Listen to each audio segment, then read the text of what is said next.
Ini PT mana ya? Ini aku ada yang ngasih Mbak Ella itu yang di Hong Kong itu, ngasih nomornya ke aku gitu. Sampean sebentar.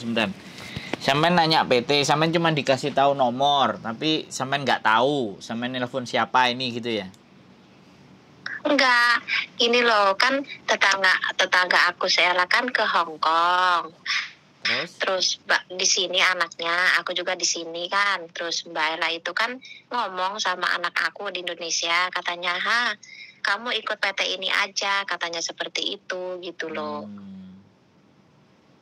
Suruh telepon ke sini gitu, maksudnya aku suruh nanya gitu loh. Sekarang sampean posisi di Indonesia? Enggak, kalau aku di Hong Kong, yang mau kesini tuh anakku gitu loh. Dan nomor ini juga dikasih sama Mbak Ella yang di Hong Kong gitu loh. Oke. Berarti sampean cuma dikasih nomor aja tapi nggak tahu yang sampean telepon itu siapa gitu kan? Belum jelas ya, belum tahu. Tapi kan katanya agent kan gitu loh. Katanya orang mana? Orang mana? Orang Indonesia sama orang Hongkong itu katanya sih gitu. Ya itu nggak usah dibahas. Aku tanya ini apa? PT-nya di mana ini Mas? Mbak, bukan masalah nggak bisa dibahas. Sampean kalau nggak tahu saya dan nggak ngerti saya, ketika saya bisa menjelaskan, gimana mau bisa percaya kan sebenarnya itu. Makanya saya harus perjelas dulu supaya sampean juga tahu saya, tidak hanya tahu dari Mbak Ella. Sampean boleh percaya sama Mbak Ella, kan boleh juga tidak percaya dengan saya, bener nggak? Jadi kalau sampean tanya ke PT, saya punya 2 PT, yang satu ada di Jakarta, yang satu ada di Jombang, ya. Dan saya perkenalkan, saya Sandro Egi Arifian, channel YouTube saya Sandro Jabrik, ya. Saya ada di sosial media. Iya Mas, aku orang Jawa Timur Mas. Aku minta yang di Jawa Timur aja ini ya, kayak Tulung Agung gitu, Malang gitu loh PT-nya gitu. Enggak, aku kalau saya Jawa ada Timur. di Jombang. Kalau sampean mau di Tulung Agung Malang silahkan. Jadi saya cuma punya di Jombang. Saya tidak ada punya rekomendasi PT-PT yang lain. PT saya cuma ada 2 itu di Jakarta sama di Jombang. Kalau sampean bersedia monggo, kalau enggak juga enggak ada masalah gitu loh. Kan intinya seperti itu. Kalau Mbak Ella ngasih rekomendasi ke saya, otomatis ada sesuatu yang dia lihat saya bisa dipercaya, makanya ngasih rekomendasinya ke sampean kan kayak gitu. Saya soalnya gini Mbak, kalau ada orang mau tanya, saya selalu bilang, orangnya langsung suruh telepon saya. Jadi jangan dijelaskan lewat orang lain. Gitu. Berarti Mas PT-nya jauh ya. Katanya di Surabaya, ada yang di Malang katanya saya lagi. Itu ngomongnya sama aku tadi. Makanya anakku tak operkan di situ gitu maksudnya. Ya, makanya sampean harus jelas dulu, sampean harus tahu saya dulu. Jangan katanya Mbak Ella. Makanya harus dibenarkan dulu gitu loh. Makanya saya perkenalkan dulu diri saya. Saya ada di channel YouTube juga. Kalau sampean tahu channel YouTube-nya Miss Yuni, nah saya juga bagian dari sana gitu loh. Sampean tahu nonton sosial media nggak? Sampean pernah nonton YouTube nggak? Karena banyak proses itu Mbak. Sekali lagi, kenal orangnya nggak, tapi proses. Langsung proses, nggak butuh kenal orangnya gini-gini, nanti tiba-tiba potongannya tinggi, terus nggak berangkat, jadinya mumet, pusing, sing digoleki sopo, endingnya MD. Iya, ya udah makasih ya Mas, aku nanti tanya Mbak Ella dulu ya. Ya pastikan dulu Mbak. Oke. Siap. Makasih Mas. Assalamualaikum. Waalaikumsalam. Iya. Oke teman-teman semuanya, penting ya sekali lagi bagi saya. Mungkin bagi sampean nggak penting. Bagi siapapun itu nggak penting. Tapi bagi saya penting memperkenalkan diri saya. Saya penting menunjukkan siapa saya kepada kalian. Karena saya bukan tipikal orang yang ketika orang dimintain tolong, ya udah beres, oke semua. Saya nggak bisa seperti itu teman-teman. Jadi bagi saya ketika teman-teman mau meminta bantuan, teman-teman mau minta saran, teman-teman mau minta solusi, itu saya berharap, ya kan? Saya berharap lebih penting adalah teman-teman mengetahui siapa yang diajak berbicara. Ya kan? Dia cuma nanya PT ada di Malang di gini. Dan dia belum mengenal saya. Ketika dia belum mengenal saya, itu akan saya bilang rawan dan bahaya. Ya kan, walaupun saya tidak berkeinginan untuk menipu. Tapi ketika orang, makanya apa yang terjadi MD, Apa yang terjadi, orang gampang ngebreak, ya kan? Karena sekali lagi dia tidak mengenal siapa yang mengantarkan mereka ke PT. Catat ya sekali lagi teman-teman. Kalau kalian mempercayakan proses, pahami dulu itu PT-nya. Tahu dulu struktur PT-nya. Jangan asal mau berangkat dikasih tahu informasi dari temennya, dari saudaranya, ini udah silahkan aja. Nggak bisa seperti itu.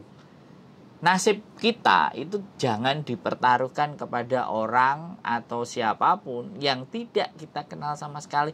Inilah yang menjadi persoalan dan permasalahannya. Karena keburu-buru ala wis kakean teori wis ndang budal ndang nyambut gawe. Nah, ini. Pemikiran-pemikiran yang instan lah yang seperti itu yang berbahaya. Saya bisa dilihat di kontennya. Kalau teman-teman mau merekomendasikan, jangan direkomendasikan hanya nomornya.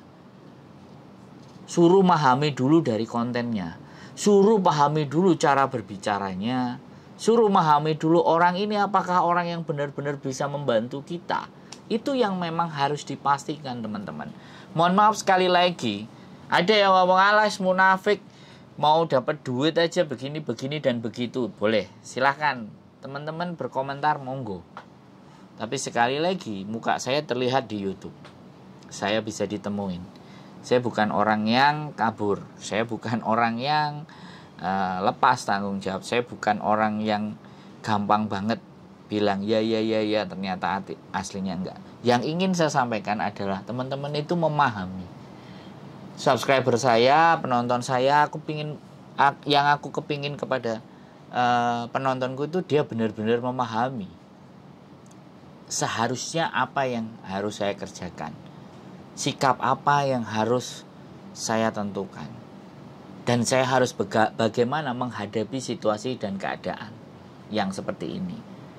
Misalnya proses. Nah, ada nggak teman-teman yang proses dengan PT kemudian dapat masalah di Hong Kong?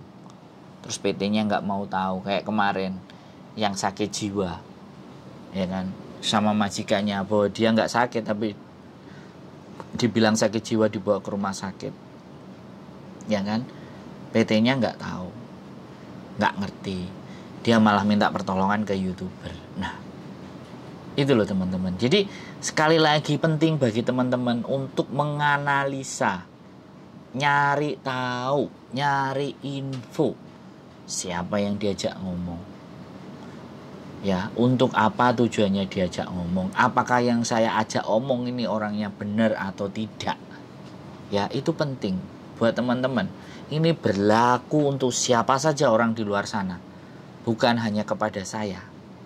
Saya pun juga sama. Ketika saya berbicara dengan orang, saya mencoba memahami dulu. Saya coba mendengar dulu. Saya coba membaca alur dan jalan berpikiran dari apa yang mereka ucapkan. Tidak semua juga orang-orang yang bercerita ke saya itu tentang masalah. Terkadang ada orang-orang yang meminta pembenaran atas kesalahan yang akan mereka lakukan. Ini juga penting teman-teman. Jadi nggak semuanya orang yang curhat itu benar-benar dia curhat mencari solusi. Gitu. Ada juga yang hanya kepingin didengar omongannya. Ada yang juga ngetes ombak. Bahkan ngetes ilmu. Sakjane arek iki ditakoki ngerti apa ora sih, iso apa ora. Ada yang juga seperti itu. Tapi saya selalu positive thinking ya. Apapun itu, siapapun yang berusaha menelpon itu bukan karena kita yang baik, bukan karena kita yang lebih tahu, bukan kita yang lebih bisa. Tapi ketika seseorang menelpon kita, orang itu percaya. Dan orang itu mencoba menanyakan persoalannya dia kepada kita. Sekali lagi saya sangat berterima kasih buat teman-teman yang sudah nonton konten saya, yang sudah komen di konten saya dan selalu mendukung, bahkan komenan teman-teman tentang semoga Mas Andrew sehat, semoga keluarga sehat. Saya sangat berterima kasih dan saya mungkin tidak akan bisa membalas satu persatu, tapi di konten ini kalau teman-teman mendengar apapun doa baik sampean semuanya. Saya juga berharap dan berdoa kepada Tuhan. Orang-orang yang nonton konten saya, yang komen di tempat saya, berikanlah mereka kesehatan, berikanlah mereka juga pemahaman, buatlah mereka menjadi lebih paham dan mengerti atas apa yang saya sampaikan. Tidak ada satupun kebaikan itu hanya dari manusia. Kebaikan semua datangnya dari Allah. Saya hanya sebagai perantara. Itu pun kalau kalian mempercayainya. Keep stay tune my YouTube channel and see you next video. Bye bye.